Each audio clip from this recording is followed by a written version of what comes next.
Welcome back to Truly Force-Free Animal Training. A common question I get is, how do you introduce dogs?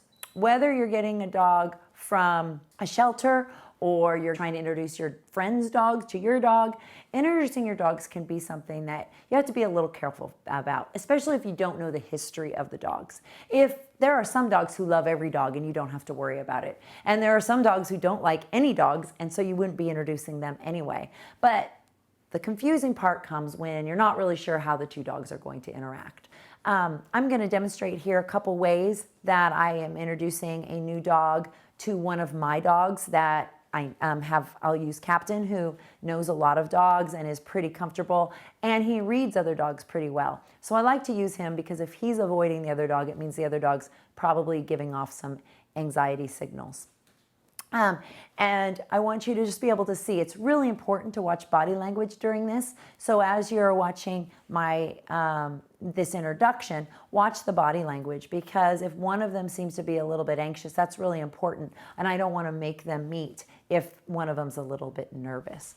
So how I like to introduce dogs is to first have them both on leash and just having them kind of be in my backyard or in a neutral area if that's more appropriate, where they get a chance to see each other but they don't have to engage.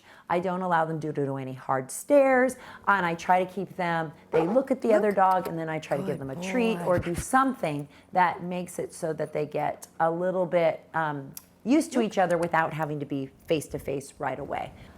In some situations, though, they don't look like they are getting very comfortable, so I may have to do this introductory a few times before they get a chance to play. Then, if they are getting along okay and they seem to be doing better as we get closer, I may let them play. Come on, Lukey. Come here, Lukey. Good boy.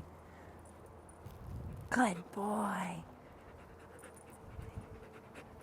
Maybe you can go in and get another sniff. You want another sniff?